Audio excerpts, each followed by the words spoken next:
इसी पर बात करेंगे। हमें ज्वाइन कर रहे हैं पाकिस्तान तहरीक इंसाफ के रहनुमा फिरदौस शमीम नकवी साहब, उनसे बात करते हैं। फिरदौस शमीम नकवी साहब, बहुत शुक्रिया, आपने प्रोग्राम के लिए वक्त दिया। आज सईद गनी साहब ने जो बात कही आपने भी यकीनन मुलाहिजा की होगी। कहते हैं कि वफाकी वज़रा के बयानात पर सिंध में इंतशार पैदा हो रहा है और हम उनका दाखिला भी बंद कर सकते हैं। आप क्या कॉमेंट करेंगे उनके इस कॉमेंट पर?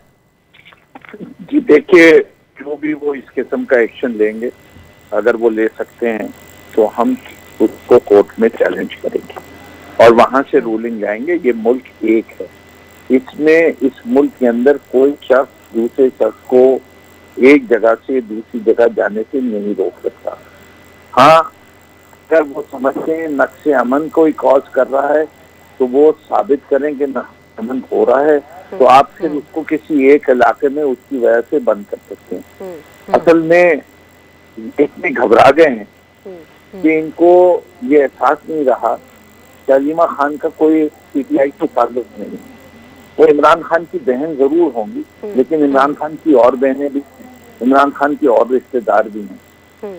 उनका पाकिस्तान तहरीक इंसाफ की सियासत से कोई ताल्लुक नहीं। दूसरा ये कि अलीमा खान कभी हुकूमत का हिस्सा नहीं रही है और उनकी पब्लिक सेक्टर से कोई ताल्लुक नहीं रहा। अब तो उसमें पैसे की चोरी का सवाल नहीं होता, टैक्स की चोरी का सवाल होता है। जो बुनियादी फर्क है, जो जेआईटी जो चार्जेस हम लगाते हैं, वो ये है कि इन लोगों ने मुल्क से मनी लॉन्ड्रिंग की, मुल्क का टैक्स पेयर का पैसा चोरी किया, कमीशन ली, ये हुकूमत में थे, इन्होंने इससे फायदा उठाया। अलीमा खान पे जो भी चार्ज लगाएंगे तो उससे इससे ज्यादा चार्ज नहीं लग सकता कि अलीमा खान ने अपनी कुल आमदनी डिक्लेयर नहीं की। उसके लिहाज से वो जिधर चाहें मुकदमा करें, जिस कोर्ट का दरवाजा खटखटाना चाहें खटखटाएं।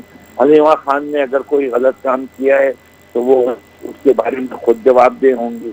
हम सिर्फ पाकिस्तान तहरीक इंसाफ की जानिब से कह सकते हैं कि कोई शख्स जो पाकिस्तान तहरीक इंसाफ से ताल्लुक रखता है और गलत काम करेगा, पाकिस्तान तहरीक इंसाफ उस शख्स का दिफा नहीं करेगी। लेकिन पहले कुछ चार्ज प्रूफ होना चाहिए। जब तक वो चार्ज प्रूफ नहीं होता, हम अपने हर साथी के साथ खड़े हैं, लेकिन अगर कोर्ट का फैसला आ जाएगा तो हम उसको ऑनर करेंगे। अब आया एग्जिट कंट्रोल लिस्ट की बात। देखिए, हमने क्या कहा, हमने कहा हमें जुडिशरी का फैसला कबूल है, फैसला आ जाए। अब आप सिर्फ मीडिया की रिपोर्ट से ऊपर जो है फैसला का एक्शन नहीं ले सकते। हमने जब जेआईटी में रिटर्न देखा था कि जेआईटी की रिकमेंडेशन है, उसके ऊपर हमने लोगों के नाम एग्जिट कंट्रोल लिस्ट पे डाले।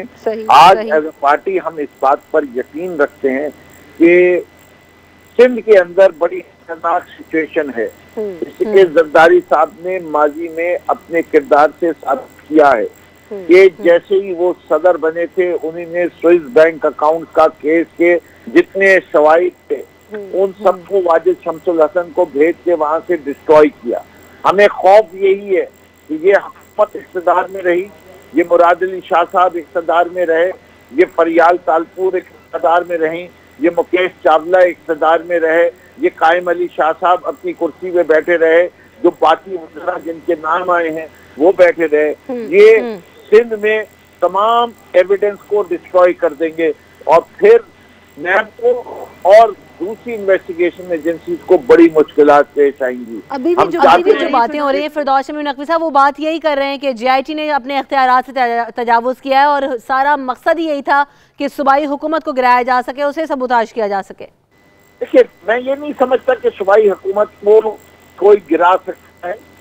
बात सारी ये कि सबसे पहले पाकिस्तान के अंदर जो चीजें हैं उसको, मैं बार बार ये जुमला कहता हूँ कि कभी भी वखास की हुकूमत को बिल्ले को दूध की रखवाली के लिए नहीं छोड़ना चाहिए। अगर बिल्ले की खसलतें पता है कि वो दूध पीता है और आप उसको दूध पे बिठा देंगे तो दूध तो वो पिएगा। जब हमें इस बात का यकीन है कि ये बिल्ला जो है एविडेंस को भी डिस्ट्रॉय करेगा और पैसे भी खाएगा, पैसे भी पिएगा, तो इस बिल्ले को हटाना जरूरी है। अब उसको कैसे हटाया जाए वो आईन में मुख्तलिफ लेकिन फिरदौस शमीम नकवी साहब, ये जो बात हो रही है कि सिंध में क्योस हो रहा है, अगर वफाक और सिंध के वज़रा ही आपस में इस तरीके के बयानात देंगे और यहाँ पर दोनों जगह पर क्योस पाया जाएगा तो मुल्क की सूरत हाल नहीं खराब होगी? जो वफाकी वज़रा वो तो पूरे मुल्क के लिए। मेरे ख्याल से जिस हद तक इस मुल्क को एक बनाना रिपब्लिक के करीब कर ले आए, बहुत सारी चीजों में अफ्रीका के मुल्कों में हम अभी जो बात हो रही है करप्शन के लिहाज से, पॉवर्टी इंडेक्स के लिहाज से, इतने मसाइल में हम इतने पीछे चले जाते हैं, जिसकी बुनियादी वजह यह है कि हमारे हुक्मरान जो थे वो चोरी करते थे, उन्होंने मुल्क की खिदमत पर यकीन नहीं रखा, अपनी जेबों को भरने पर रखा। तो जब तक आप किसी चीज की बुनियादें दुरुस्त नहीं करेंगे तरक्की मुमकिन नहीं होगी। हम बुनियादें भी दुरुस्त कर रहे हैं और तरक्की भी कर रहे हैं, तो बुनियादें भी दुरुस्त की जा रही हैं और तरक्की भी यकीनन मुमकिन होगी। बहुत शुक्रिया, फिरदौस शमीम नकवी साहब हमारे साथ मौजूद थे।